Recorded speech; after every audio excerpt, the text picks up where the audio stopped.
Pemirsa, aksi perebutan jenazah COVID-19 kembali terjadi di Bondowoso, Jawa Timur. Puluhan warga menggeruduk Puskesmas Pujer dan nyaris bentrok dengan petugas keamanan.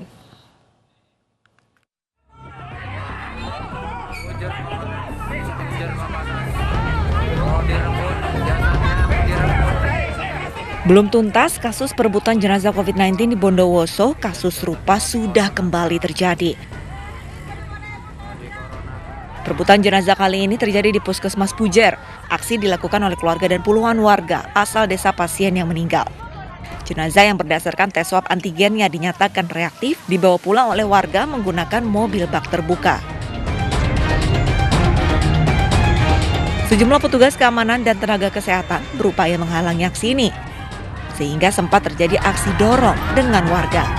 Lantaran kalah jumlah, petugas akhirnya terpaksa membiarkan warga mengambil jenazah. Almarhumah pasien ini sudah dilakukan pemeriksaan dengan rapid antigen dan hasilnya memang reaktif. Nah, ketika reaktif itulah kemudian kita bisa melakukan penanganan sebagai dan mengkategorikan sebagai pasien COVID, dan ini sudah ada semua datanya. Tim Satgas COVID-19 Bondowoso akan segera tracing kepada warga yang terlibat dalam aksi pengambilan paksa jenazah. Sementara itu, ke depannya Satgas akan menambah petugas keamanan dalam proses pemulasaran jenazah COVID-19 guna mencegah peristiwa serupa kembali terjadi. Dari Bondowoso, Jawa Timur, Rizky Amrullah Ahmad Ainis melaporkan. Masih dari Jawa Timur, pemirsa, sejumlah warga di Jombang, Jawa Timur terpaksa memakamkan jenazah pasien COVID-19 tanpa menggunakan alat pelindung diri. Warga terpaksa melakukan proses pemakaman sendiri karena pihak rumah sakit hanya mengirim jenazah tanpa petugas pemakaman khusus.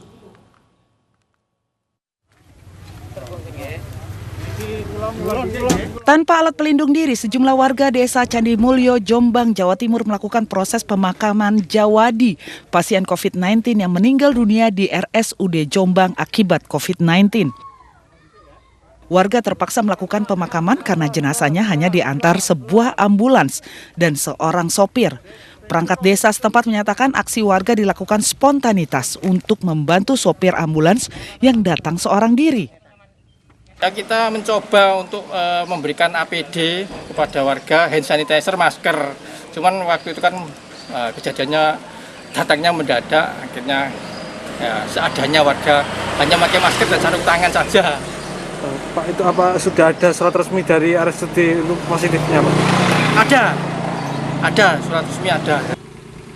Hingga saat ini warga yang hadir dalam prosesi pemakaman belum menjalani swab test. Namun perangkat desa menyatakan mereka dalam kondisi sehat. Dari Jombang, Jawa Timur, Mukhtar Bagus, iNews melaporkan. Pemirsa, sepasang anak kembar harus menelan kabar pilu saat mendengar 4 anggota keluarganya terdekatnya meninggal dunia. Kedua orang tuanya, kakak dan nenek mereka meninggal karena terpapar COVID-19 dalam kurun waktu berdekatan.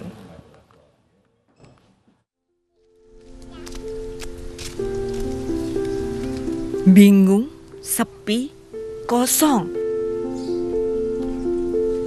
Inilah tatapan Via dan Vita, sepasang anak kembar yang kehilangan 4 anggota keluarganya.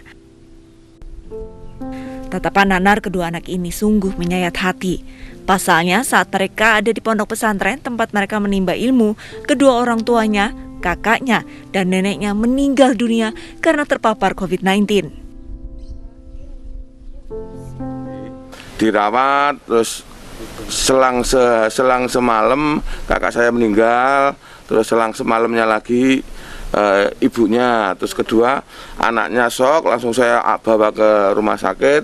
Katanya di sana itu takut, trauma, saya harus pulang, tetap bawa pulang ke sini, cuman tidur di sini semalam terus meninggal.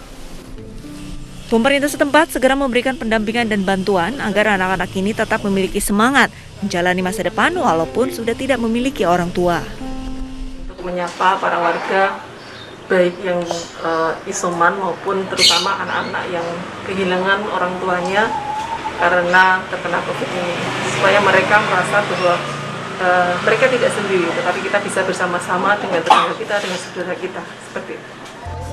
Tinggal berdua di rumah membuat mereka sedih. karena selalu teringat dengan kedua orang tua dan kakak mereka, sehingga untuk sementara keduanya tinggal di rumah paman mereka. Dari Bantul, Yogyakarta, Trisna Purwoko, iNews melaporkan. Kita ke informasi selanjutnya, pemirsa. Di India ada infeksi jamur hitam yang menyerang pasien COVID-19. Infeksi jamur hitam dapat mempengaruhi sinus, otak, dan paru-paru dengan tingkat kematian mencapai 50%.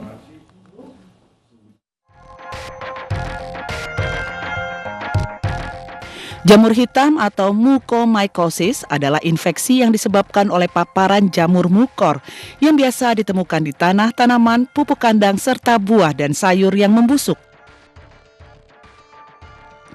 Infeksi jamur hitam dapat mempengaruhi sinus, otak, dan paru-paru, serta dapat mengancam jiwa pada orang dengan diabetes atau kekebalan tubuh yang menurun setelah melawan penyakit lain termasuk COVID-19. Infeksi akibat jamur hitam diklaim memiliki tingkat kematian mencapai 50%. Jamur hitam banyak menyerang penyintas COVID-19 dengan komorbid diabetes. Di India, sebagian besar pasien tertular antara 12 hingga 15 hari setelah pemulihan dari COVID-19.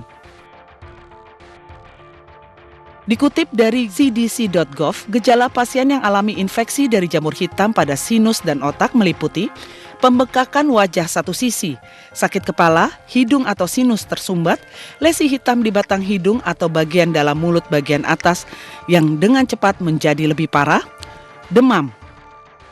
Mucormycosis paru terdapat pada demam, nyeri dada, sesak napas. Mucormycosis pada kulit, lecet atau bisul, dan area yang terinfeksi menjadi berwarna kehitaman.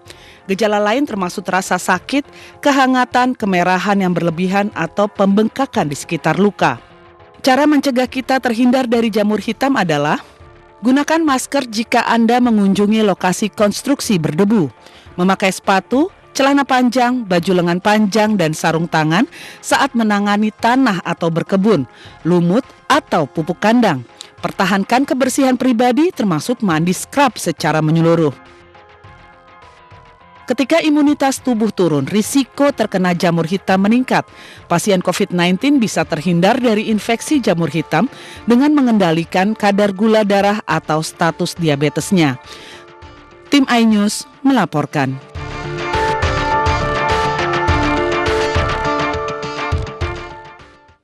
Dan pemirsa, untuk membahas lebih lengkap terkait infeksi jamur hitam ini bergabung bersama kami Dr. Ana Rozaliani, Ketua Pokja Bidang Mikosis Paru FKUI dan Rumah Sakit Persahabatan.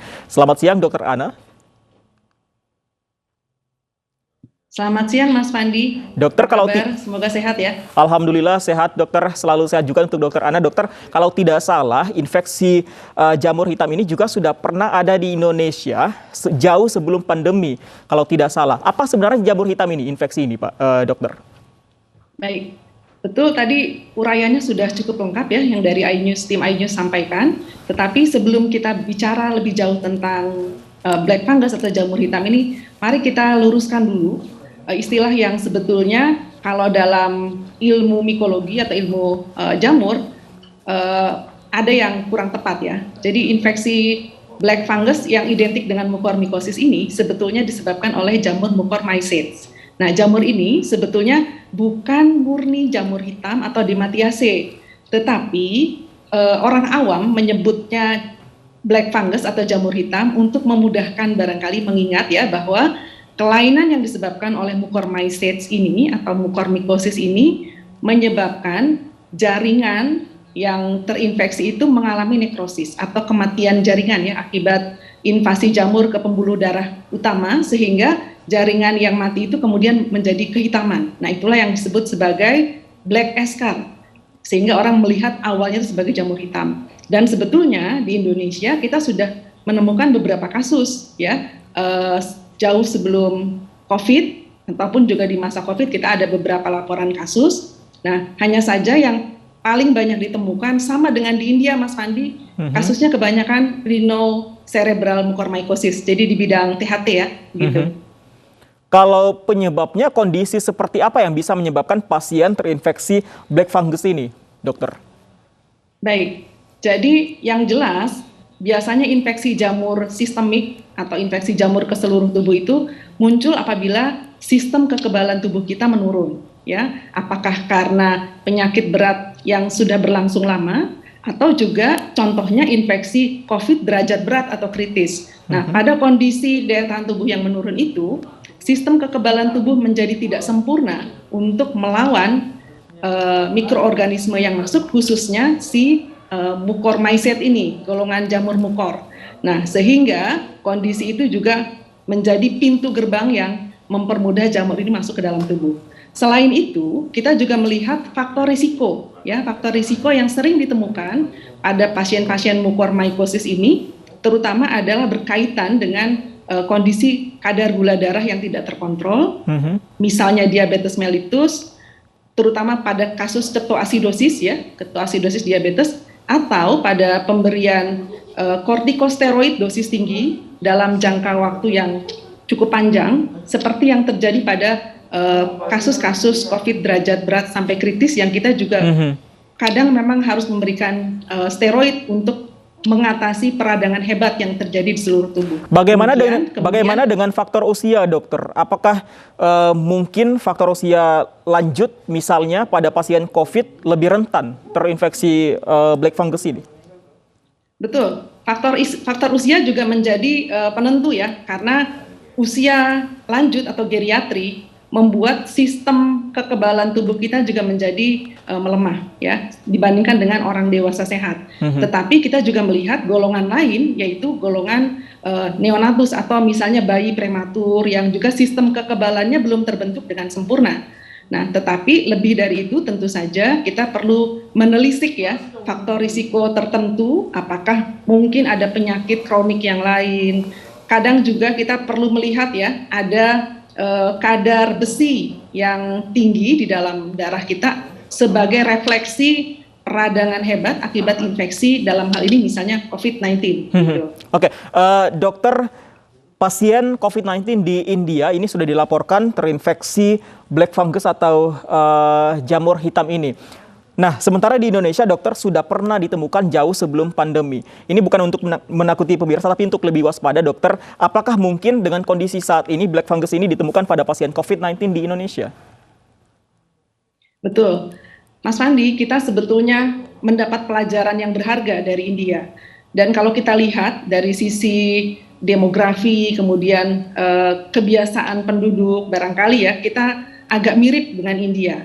Artinya negara tropis, kemudian kebiasaan penduduknya juga, ya, dari sisi hygiene barangkali masih kurang standar dalam hal kebersihan pribadi maupun lingkungan. Kemudian ada faktor pembelian obat steroid yang berlebihan dan tidak terkontrol. Jadi self dispensing. Jadi ketika lonjakan tsunami COVID terjadi di India dan kemudian fasilitas layanan kesehatan menjadi sangat terbatas, kemudian pasien terpaksa berusaha sendiri semampunya untuk mengatasi kondisinya, dan kemudian muncullah inisiatif untuk memberi obat, terutama yang dikaitkan begitu, ya, dengan obat yang dianggap jitu gitu untuk COVID, misalnya dexamethasone atau steroid yang lain, sehingga ini menjadi juga faktor yang kita harus kendalikan. Selain itu, tentu saja pelajaran dari India itu juga menjadi sebuah warning untuk kita, terutama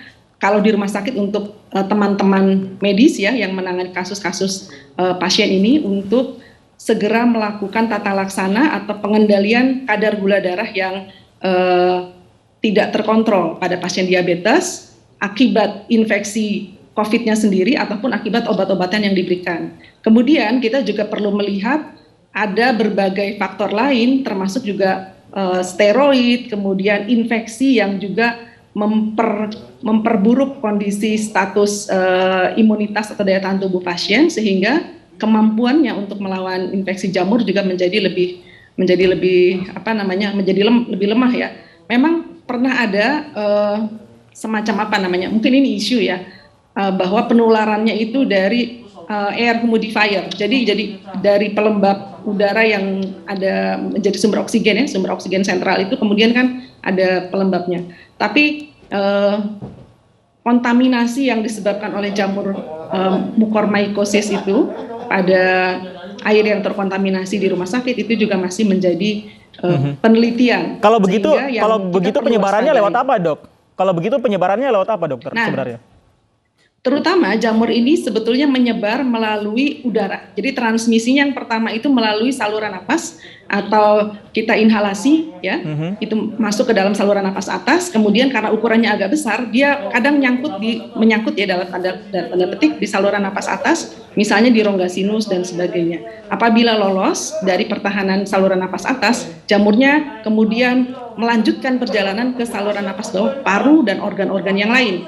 Tetapi jamur ini juga bisa masuk melalui cara tertelan secara tidak sengaja atau ingesti dan juga melalui trauma. Tadi makanya waktu berkebun, waktu kita pergi ke daerah yang memang istilahnya banyak pajanan debu ya, apakah konstruksi bangunan atau yang lain, kita perlu berhati-hati. Baik. Sayang sekali kita dibatasi oleh waktu. Kita bisa bahas lebih lanjut lagi di lain kesempatan. Dokter Ana, terima kasih. Selamat siang dan sehat selalu, Dokter Ana. Pemirsa, informasi lain kami hadirkan, PPKM level 4 membuat bed occupancy ratio atau tingkat keterisian tempat tidur di rumah sakit di Semarang, Jawa Tengah terus menurun. Kami kembali usai jeda.